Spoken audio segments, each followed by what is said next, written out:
One of the things that, in terms of the differences, is that men don't want to talk as much as women, but women need to talk for that emotional relationship. So, Steve, how can we do this? What's the problem here?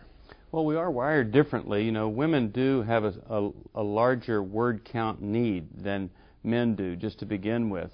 And I know many times my wife will say to me, I need to just get my word count in before we do anything else. And so that's just a nice way to invite me to listen and shut up.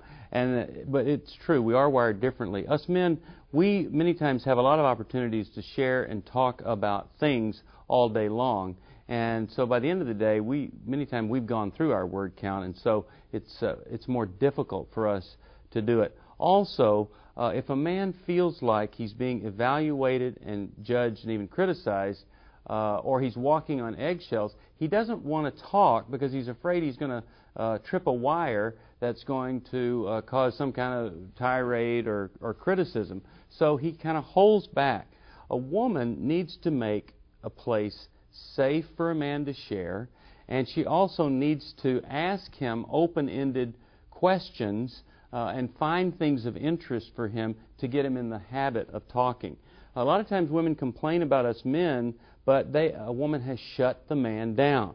So if that's the dynamic in your marriage, as a woman, you need to ask yourself, have I shut him down? Am I open? Am I a safe person for him to talk to? And many times when you become safe, he's more than happy to share with you feelings and connect with you at the level you want to be connected with. Fred, what did you put in your mind that spurred you to actually talk? Well, you know, one of the things that you need to do is not only accept that there are these differences, but you need to make active room for these differences in your life. I know that one of the things that I did early on was I noticed I had the same situation that Greg did. I would go to bed, and once I hit the bed, I'm either looking for sex or looking for sleep. And one of the things I decided I had to do is I had to make a rule for myself that when I went into the bedroom at night, I could not lay in the bed first. I had to first sit in what we call our talking chair.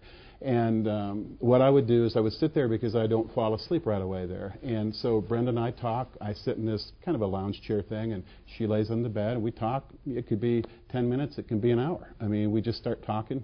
And, you know, it's not my natural thing, I have to admit. I mean, my more natural thing is like any other guy. She's getting ready for bed, and she's bending over, brushing her teeth. She looks pretty good from behind, and, you know, I'm thinking about sex. But one of the things I found is that, look, if I have this difference in me that I'm more interested in sex than in hugging and talking, I better find a way to make sure that hugging and talking is going to happen for her sake. Now, the next thing I would say is, okay, do you think that makes it easier for her then to offer her body to me when I've made room for her and I'm connecting with her emotionally?